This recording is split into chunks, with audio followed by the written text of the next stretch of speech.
I never believed in ghost stories, haunted hotels, or anything supernatural. I always assumed people exaggerated experiences or filled in gaps with fear. But something happened to me last year in downtown Chicago that rewired the way I see the world. I didn't tell anyone at first because I knew how it would sound: unhinged, impossible, delusional. But repeating it to myself didn't make it fade. In fact, each time I think about it, every detail sharpens. I remember the cold steel of the elevator, the hum of the old cables, the flickering light above me, the smell of something old and stale that didn't belong in any normal modern building. The place was called a Rosebridge Hotel, a 50-year-old structure in the business district, renovated on the outside, but still hollow and aging on the inside. I checked in late, around 1 a.m., after a delayed flight that already put me in a terrible mood. The lobby was empty except for a bored concierge scrolling on her phone, barely lifting her head as I approached. The hotel was clean enough, but it had that hollow feeling, like every sound echoed too much, as if the building had more empty space than full. "Room 1014, she said, sliding the key card toward me. 10th floor. I nodded, grabbed my luggage, and made my way toward the elevators. The moment the elevator doors opened, a blast of musty, stale air spilled out, completely different from the lobby's filtered ventilation. It felt like stepping into a forgotten basement. I wrinkled my nose, but dragged my suitcase inside anyway. The interior was old, too old for a hotel that had supposedly been renovated. Faded red carpeting lined the floor. The brass handrails were tarnished green, and the overhead light flickered in a lazy, irregular rhythm. I pressed the 10 button. The doors slid shut slowly, like they were tired. The elevator jerked, then began to ascend. The digital floor indicator glowed faintly, showing each number: 2, 3. For but somewhere between 6 and 7, the elevator jolted hard enough to make me grab the railing. The lights flickered, and the entire box seemed to shake for a moment. Then it stopped, completely. I stood there, staring at the unmoving doors, waiting for the emergency alarm to kick in, or for the elevator to resume. Nothing. Silence. The air felt strangely still, thick, as if the ventilation had shut off. I pressed the open door button. Nothing. I tried closed door, lobby, 10, 9, 8, every button I could. The panel didn't respond at all. Irritation replaced worry. I hit the emergency call button. No sound, no ringing, no response. I muttered a curse under my breath. My phone had 1 bar of signal, barely enough to load a text, much less call the front desk. I was deciding whether to pry the doors open or wait when the elevator suddenly hummed back to life. The lights flickered violently this time, then steadied. The floor indicator blinked. 11. That didn't make sense. The Rosebridge Hotel had 10 floors, 10 guest floors, a lobby, and a basement. I knew this. I had looked it up when booking. There was number 11. But the elevator didn't stop. It began rising again, slow and creaking, as if climbing somewhere it wasn't supposed to. The number flickered between 11 and a blank display, like it couldn't decide what floor it was actually on. My chest tightened. Probably just a glitch, I whispered to myself, though the words didn't feel convincing. After about 20 seconds, the elevator slowed, then stopped with a hiss. The doors opened. I don't know what I expected, maybe a maintenance area or a hidden staff floor. But what I saw was wrong. The hallway stretched out in both directions, coated in dark, peeling wallpaper that looked like it hadn't been touched in decades. The carpet was the same faded red as the elevator floor, except here it was shredded in places, revealing rotted wood underneath. Dim yellow lights flickered overhead, spaced too far apart, leaving long gaps of shadow. An unnatural cold rolled into the elevator, brushing against my skin like icy fingertips. Everything smelled of dust, dampness, and something older, something like mold that had been left to grow in darkness for years. I stepped forward without meaning to, more curiosity than logic, a kind of numb disbelief guiding my feet.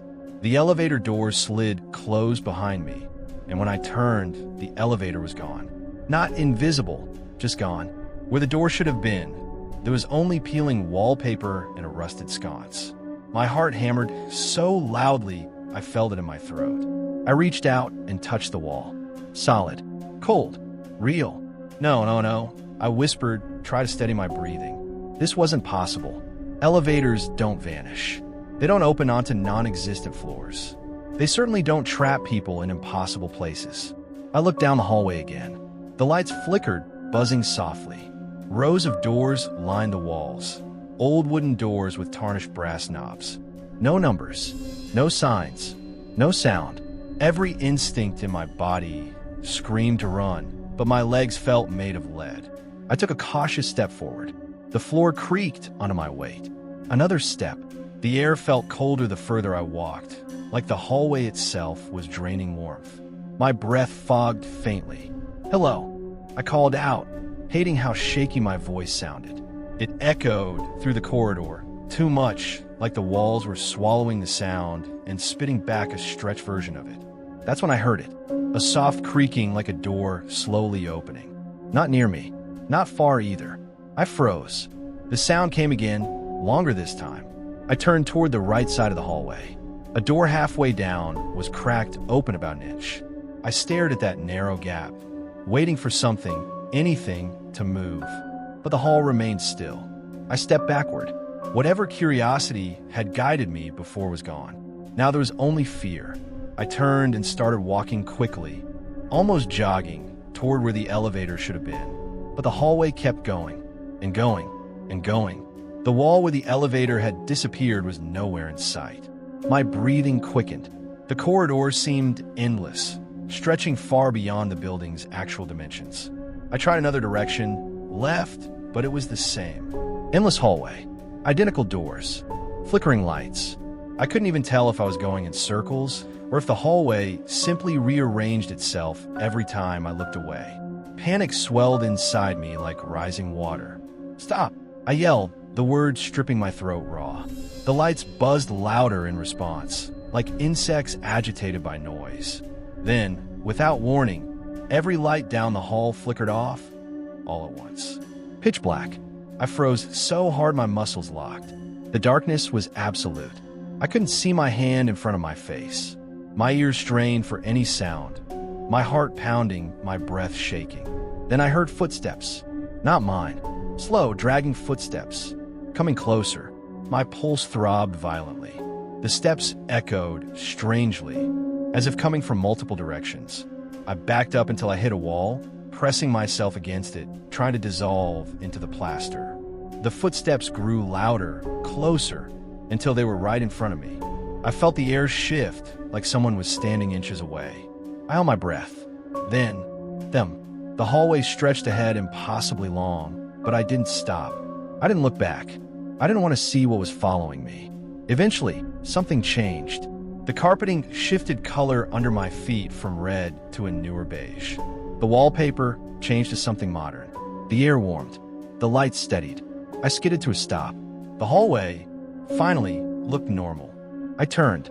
The endless corridor behind me was gone. In its place was the elevator, the real one, gleaming stainless steel doors with a modern digital panel. I threw myself at the button. The doors opened instantly.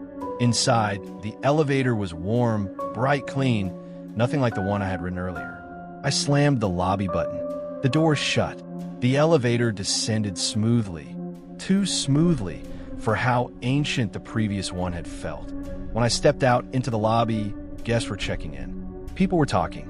A couple laughed near the fireplace. Everything looked normal. I stumbled to the front desk. The concierge from earlier frowned as she looked up. "Are you okay, sir?" I tried to speak, but only choked out fragments. Elevator. Wrong floor, doors, hallway.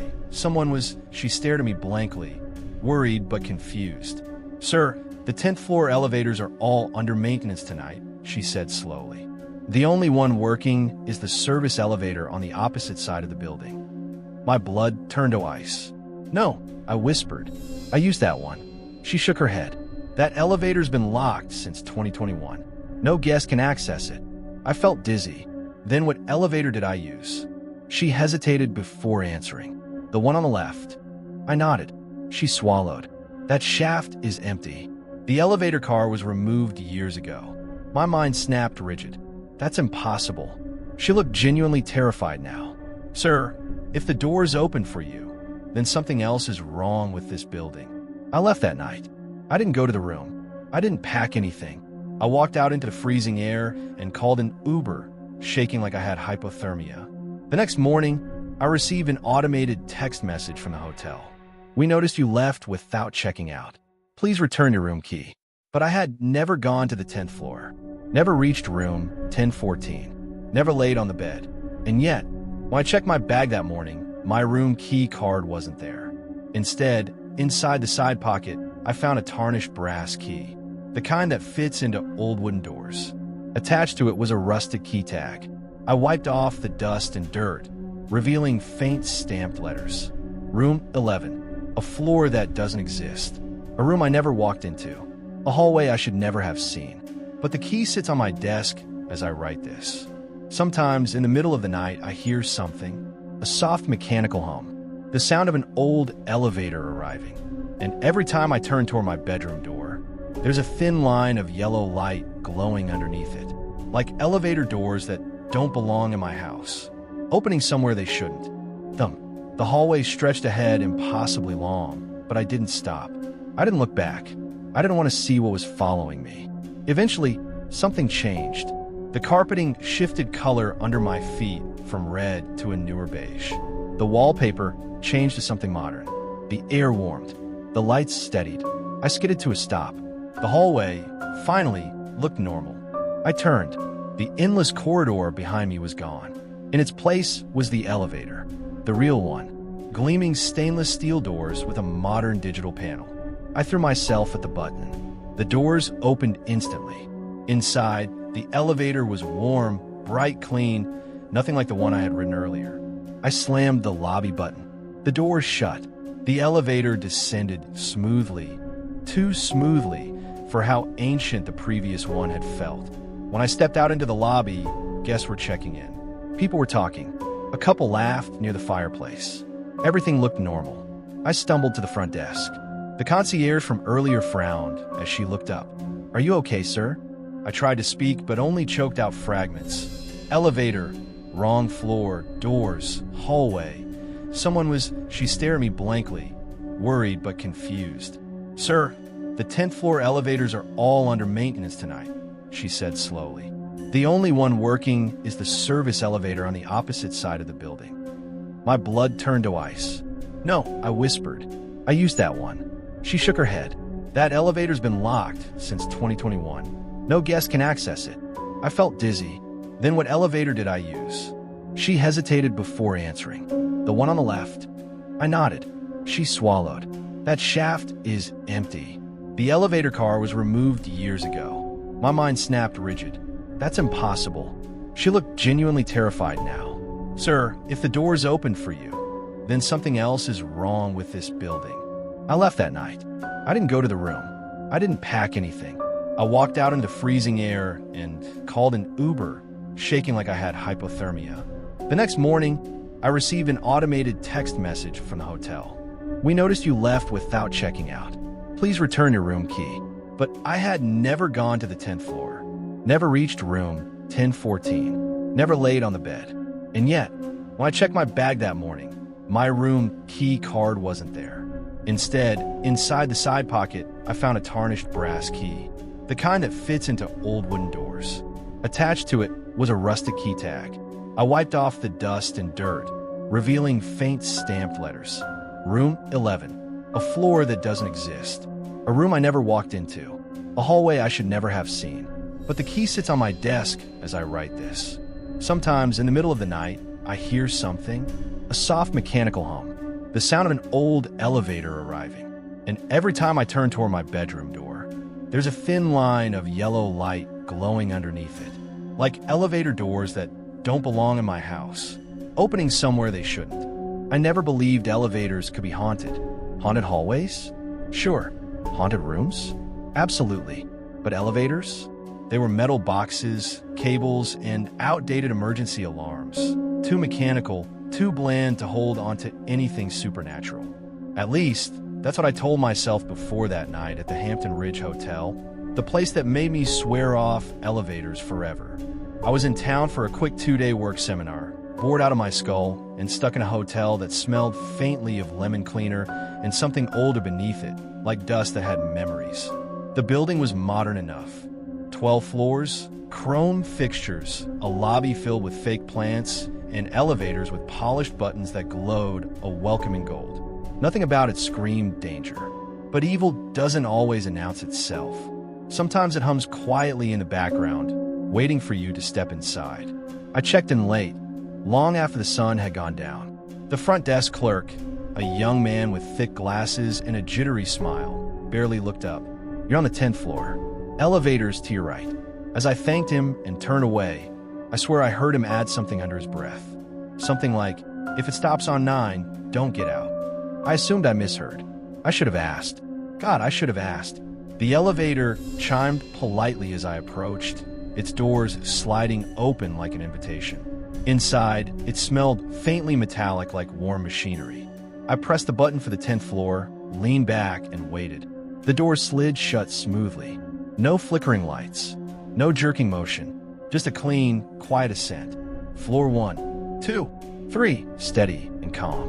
I felt myself relax. Maybe this hotel wouldn't be so bad after all. But then the elevator slowed. Too soon. I frowned.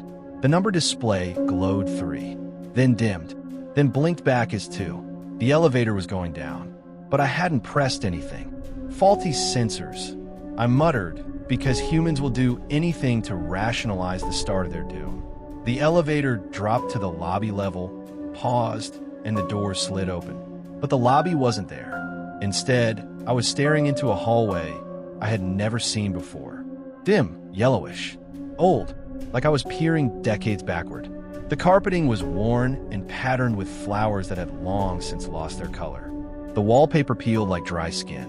The lights flickered in slow, sick pulses. A single chair sat at the end of the hall, facing the elevator, as if someone had been waiting for me. I stabbed the closed door button repeatedly, my heart thudding. The door slid shut, mercifully smooth. The elevator began to rise again. I exhaled shakily and leaned against the wall, trying to convince myself it was just some maintenance corridor.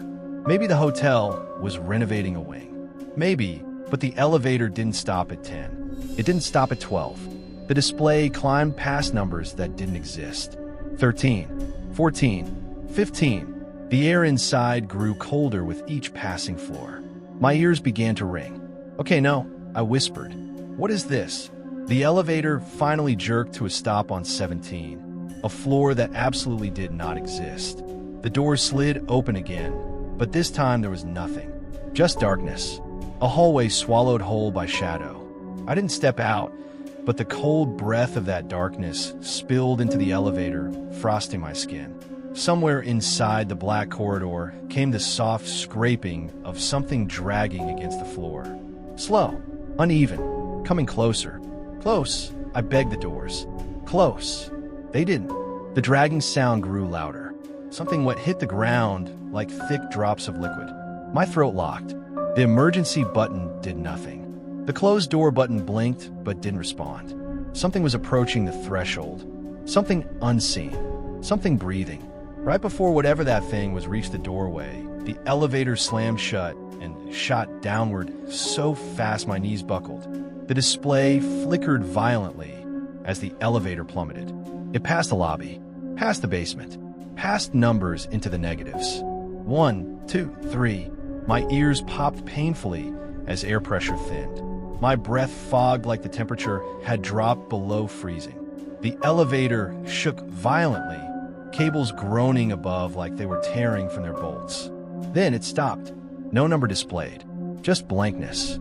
The doors opened to a hallway lit by a faint red glow, like emergency lighting. The walls were concrete, damp, stained. Pipes overhead rattled occasionally. But the worst part wasn't the hallway. It was the people, or what used to be people. 10 figures stood down the hall, backs turned to me, each of them facing a different direction. Their bodies swayed gently, like they were suspended from strings. They were all wearing old hotel uniforms, bellhop jackets, housekeeping smocks, front desk attire, styles from different decades. Their clothes were colorless, drained like old photographs. None of them moved except for that eerie, slow swaying. I stood frozen, my instincts screaming, "Don't breathe, don't speak, don't acknowledge them." Then one of them twitched. A sharp, jerking twitch, like a puppet whose string had been yanked. Another twitched, then another, and then, all at once, they began to turn. Not like normal humans. Their heads moved first, rotating too far, too smoothly like bones didn't restrict them. Their bodies followed in delayed, unnatural motions. One by one, their faces came into view. Their eyes were sunken pits, black and wet, like something had scooped out everything human. Their mouths hung open too wide, jawbone slack, drooling something tar black that dripped onto their uniforms. Every single one of them stared directly at me.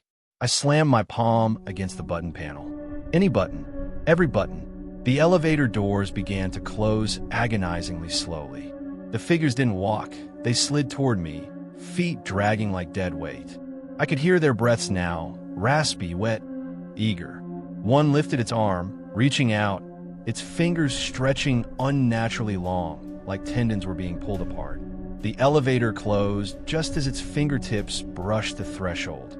I collapsed to the floor, gasping, my body shaking uncontrollably. The elevator rose again, this time violently, unpredictably, like it was trying to shake something off. The display blinked with random symbols, gibberish, static.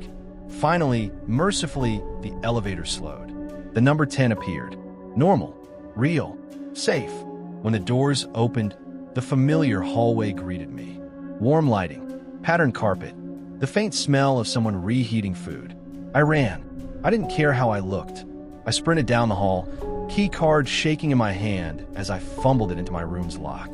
Once inside, I shoved a chair against the door and collapsed onto the bed, heart hammering so violently I thought it might bruise my ribs. I didn't sleep that night. I don't think I blinked. At dawn, I packed my things and headed for the stairs. The stairs, not the elevator. As I passed the front desk, the young clerk looked up with a knowing expression, his face pale. "You rode the elevator at night, didn't you?" he asked softly. I didn't answer. I didn't have to. He swallowed hard. "We tell people not to use it after midnight. It's old. Old." I snapped. That thing took me to floors that don't exist. That wasn't old. That was, he cut me off. There were deaths. Decades of them. Maintenance workers crushed in a shaft. A bellhop who hung himself in the service elevator. Guests who got stuck for hours and saw things. We shut down the old elevator years ago. But sometimes his voice dropped to a whisper. Sometimes the hotel forgets. Or maybe it remembers too well. I stared at him, try to process, try not to break down right there in the lobby. It brought me to people, I said. They were wearing uniforms. "They don't describe them," he said sharply. "If you describe them out loud, they follow." My blood ran cold.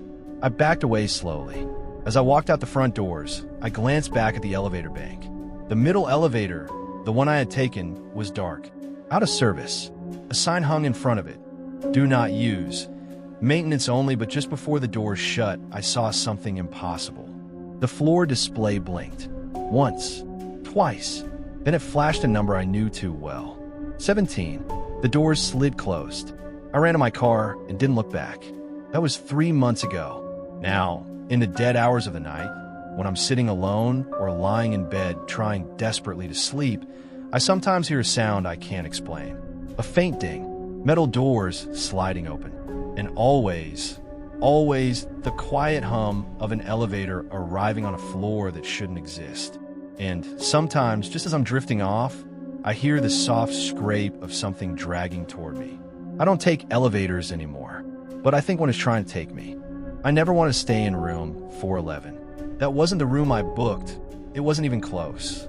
I had originally reserved 608, a simple queen bed business room near the top floor, quiet and clean. But when I arrived at the Blue Lantern Hotel, a boutique place tucked between 2 abandoned storefronts, the front desk clerk, a tall, exhausted-looking guy with deep-set eyes, apologized and said there was a system error. He typed something rapidly, muttered under his breath, then handed me my key card. "You're in 411 for tonight," he said, sliding it toward me with a shaky hand. "It's just for one night. We'll move you tomorrow morning." He didn't smile, didn't even fake it. Something in his voice sounded strained, like he wanted to say more, but couldn't, or wasn't allowed to. I should have questioned it, should have insisted on another room, should have taken the hint in his tired, haunted expression. But I've been driving for 10 hours straight, and exhaustion makes you stupid. I took the key and headed to the elevator. The hallway of the 4th floor was wrong the moment I stepped into it. The carpet looked older than the others, threadbare, stained in places, with a damp, sour smell clinging to it. The lights hummed overhead in a low, almost vibrating drone. Every door had the same brass numbers screwed into the wood. But 411 stood out immediately, not because of the door itself, but because of the temperature. It was colder in front of that room, noticeably, like the air conditioning vent was blasting directly onto that one spot, even though I couldn't see any vents nearby. I laughed nervously at myself, swiped the key card, and pushed the door open. The room looked normal enough at first glance. A typical mid-budget hotel layout. Bed, TV, mini fridge, desk, lamps, bland wall art of mountains that didn't exist. Everything was tidy. Nothing was out of place. No sign of anything strange. But the air felt heavy, like walking into a room that someone had been crying in just moments earlier. I dropped my bags, locked the door, and instinctively checked the bathroom, the closet, and under the bed. All clear, but something gnawed at me the entire time, like the room was holding its breath. I shook off the feeling and tried to settle in. After a late dinner and a long shower, I crawled into bed and turned off the lights. The room plunged into darkness, real darkness, thicker than any hotel room I'd been in. Usually streetlights or hallway lighting seep in through cracks, but 411 felt sealed off from the world. I closed my eyes, breathing slow, letting exhaustion drag me towards sleep. That's when I heard it. A soft knock. Not at the door, not at the walls. It was coming from the closet. 3 slow taps. Tap, tap, tap. My eyes flew open. I stared into the blackness, heart slamming against my ribs. I told myself I imagined it, that the pipes were expanding, that the building was settling, that anything made more sense than the idea that someone or something was knocking from inside the damn closet. A few minutes passed in strangled silence. Then tap, tap, tap, this time louder, more deliberate. My throat tightened. My mouth felt dry as paper. I forced myself to sit up, flicking on the bedside lamp with a trembling hand. Warm yellow light filled the room, chasing away the darkness. The closet door was closed, perfectly still. I stared at it for a full minute. Nothing moved, nothing knocked, nothing creaked. Finally, too bravely for my own good, I got out of bed and approached it. "Hello," I whispered, hating how my voice cracked. No reply. I wrapped my fingers around the handle, and before I could lose the nerve, yanked the door open. Nothing. Just hangers. Empty shelves. My jacket. I exhaled shakily, half laughing at myself. "You're paranoid," I muttered. "Just tired." But the room felt colder now, and somehow smaller. I shut the closet door, climbed back into bed, turned off the lamp, and closed my eyes again. Minutes later, the knocking returned. But this time, it came with a voice. Soft. Muffled. "Let me out." My entire body went rigid. I didn't move. Didn't breathe. Didn't even dare blink. The voice came again, a little clearer. "Please let me out." It was coming from the closet. From inside it. A rational person would have run. A rational person would have called the front desk, demanded a new room, grabbed their keys, and left at once. But I wasn't rational in that moment. I was frozen, drenched in cold sweat, my pulse thundering in my ears. Then came the scratching. Not on the door. Inside the closet, like nails dragging down wood. Slow. Methodical. Asking to be noticed. My heart hammered against my ribs, and I fumbled blindly for the lamp. The second light filled the room. The scratching stopped. Silence.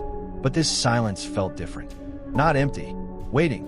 I stayed awake until morning, sitting upright in the bed, staring at the closet like it might burst open at any second. As soon as the sun rose, I grabbed my bag, marched out, and headed straight to the front desk. The same clerk from the night before looked up, startled to see me so early. "Please tell me my real room is ready," I said, voice strained, shaking. He blinked behind his glasses. You stayed in 411. You put me there? I snapped. His expression twisted into something like guilt and fear. I told them that room wasn't supposed to be used, he muttered. Not after last month. My stomach dropped. What happened last month? He hesitated, glancing around like the walls were listening. A guest reported knocking. Voices. Scratching. Thought someone was trapped inside the closet. My heart lurched. And I whispered. His voice dropped to a hush. When maintenance opened it, there was nothing. Not even dust. But the guest, he kept insisting there was another room inside. Said he could hear someone talking through the wall. Then he started knocking back, asking questions. The clerk rubbed his temples. He checked out the next morning, but 2 days later the police found him in an abandoned building across town. He pried open a sealed door. Behind it was a room no bigger than a walk-in closet. He swallowed tightly. He died kneeling inside it, like he'd crawled in willingly. My skin crawled. I asked him straight out, "Is 411 haunted?" He didn't answer. Instead, he slid a new room key toward me. 608 is ready. Please just sleep. And whatever you may have heard last night, he leaned in. Don't answer it. Don't speak to it. Don't knock back. I didn't say a word.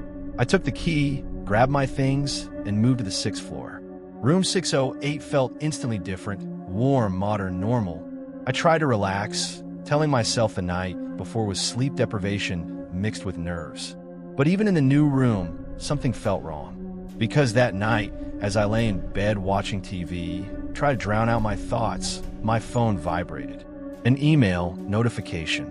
No sender. No subject. Just one line. Why did you leave?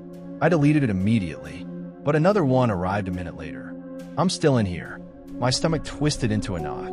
My fingers shook as I blocked the address, even though it didn't show one. At midnight, I finally turned off the TV and tried to sleep. Then I heard it. A knock. Faint. From the wall behind the bed. Not the hallway wall. The shared wall. For slow knocks. Tap, tap, tap, tap. I sat up, pulse racing. The knocking repeated.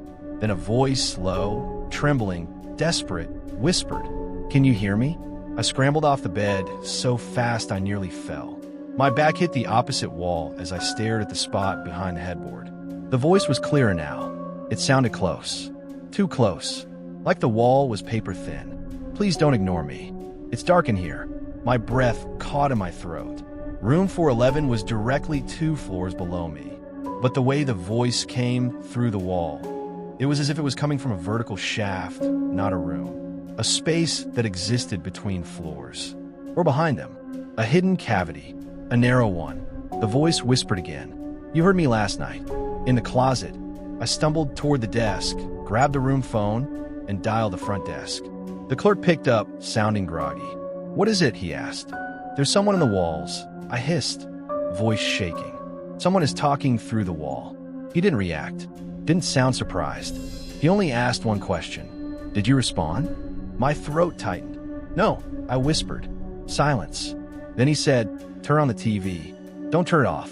Try to sleep. I'll check the floor logs. What logs? But he had already hung up.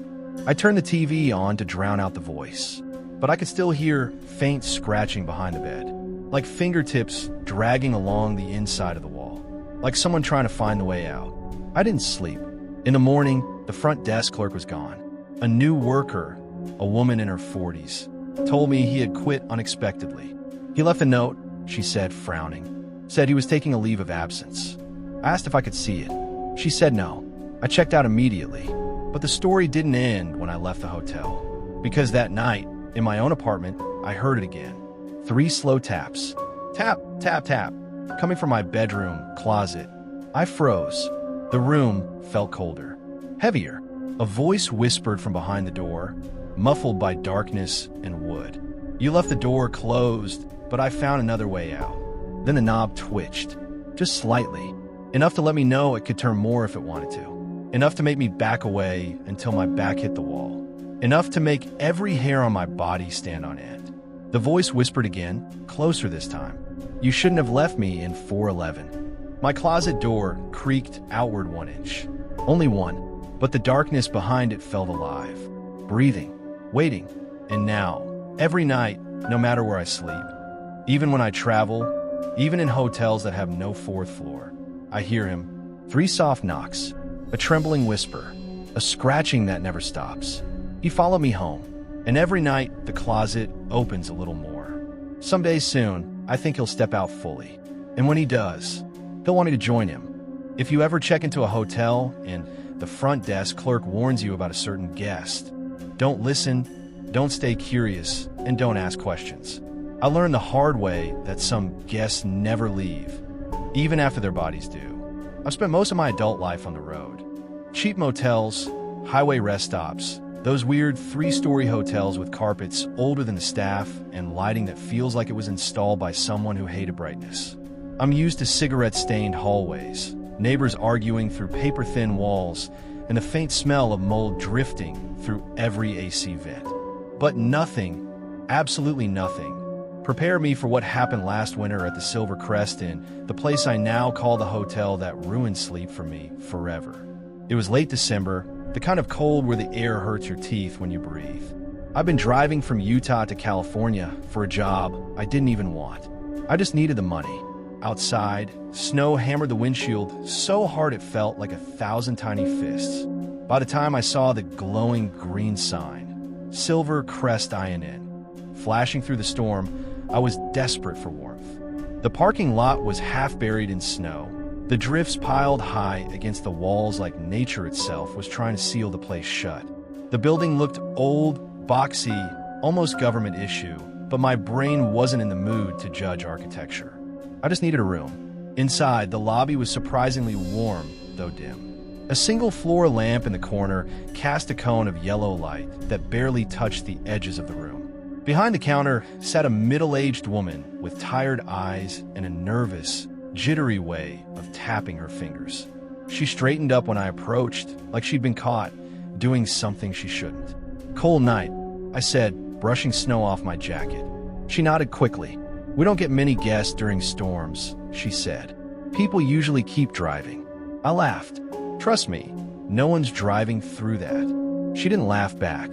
I asked for one night, paid in cash, and she handed me the key card, but paused right before letting go. "Don't worry if you hear someone knocking tonight," she said.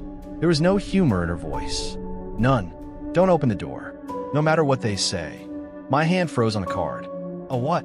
She inhaled sharply, like she regretted saying it. "It's just something that happens sometimes. Old building.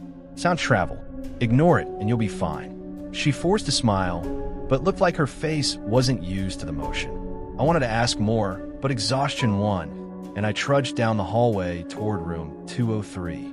The hallways were long and narrow, lined with faded blue carpet and buzzing fluorescent lights. Every few seconds, one light would flicker, plunging everything into a heartbeat of darkness before humming back to life. I found my room, swiped the card, and stepped inside. The room was a typical cheap stay. Generic artwork of mountains, a stiff bed, a TV from the early 2000s, and curtains that looked like they hadn't been washed since the Bush administration. I tossed my bag down, kicked off my shoes, and collapsed onto the bed. Silence settled around me. For a moment, I let myself relax. And then the first knock came. 3 soft taps. Not loud, not desperate, not even threatening. Just gentle. Tap, tap, tap. I froze. My first thought was housekeeping, but it was nearly midnight. My second thought was the woman's warning. "Don't open the door, no matter what they say." My heart thudded in my chest. The knocks came again, slightly louder this time. Tap, tap, tap. I slid off the bed and crept toward the door, peering through the peephole. No one was there, just the empty hallway. Something cold crawled up my spine. I backed away slowly. Maybe someone was messing with me. Maybe a bored kid or some drunk guest. I got back into bed, pulled the blanket up to my chin, and tried to ignore the way the shadows in the room seemed too long, too stretched. 5 minutes passed. Then the knocking returned. But this time, it wasn't at the door. It was inside the room. Tap, tap, tap. From a bathroom. My mouth went dry. I stared at the bathroom door. The light was off inside, leaving the doorway a black rectangle. "Hello," I whispered before I could stop myself. The tapping stopped instantly. The silence that followed was worse, thick and listening. I didn't move, didn't breathe. Slowly, Painfully, the bathroom door creaked open an inch. I didn't turn on the light. I didn't go near it. I just watched as the door, without any breeze, without any reason, open another inch, and another, until it was wide enough for someone to step through. But nothing stepped out. I got out of bed and slammed the door shut, twisting the lock. I backed away, shaking, gripping my phone like it could protect me. I should have left. I should have stormed back to the lobby and demanded a refund. But the storm outside was ferocious, and some part of me told myself I was overreacting. That was old pipes, that the tapping was something explainable. I wish I had trusted my instincts. Around 2:45 a.m., I woke to the sound of breathing. Not mine. Slow. Heavy. Right next to me. I sat up in the pitch darkness, my heart thrashing. The breathing stopped the second I moved. I fumbled for the lamp and turned it on. The room was empty, but the blanket beside me was dented, like someone had been lying there. I didn't sleep at all after that. At dawn, I dragged my things together and marched to the lobby, furious and terrified. The woman at the desk looked like she had been waiting for me. "You heard him, didn't you?" she whispered. I almost laughed from the insanity of it all. "Who?" I demanded. Her voice dropped to a trembling hush. "The guest who never checked out." She pulled out an old newspaper clipping from under the counter like she had shown it to people before. The article headline punched the breath from my lungs. "Local man found dead in hotel room. Believed to have knocked for help for hours." I scanned the article. A man had died in room 203, my room, years ago. Heart attack. The report said he knocked repeatedly, trying to signal for help, but no staff heard him. No guests heard him. He died alone on the floor. The woman continued. He wasn't found for 2 days. And now, he knocks on other guests' doors, thinking someone will open this time. My stomach twisted. So why'd he let people stay there?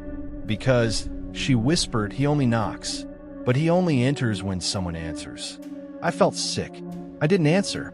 "But you spoke," she whispered. "You responded. That's enough for him to notice you." My blood froze. "He'll follow you," she added quietly.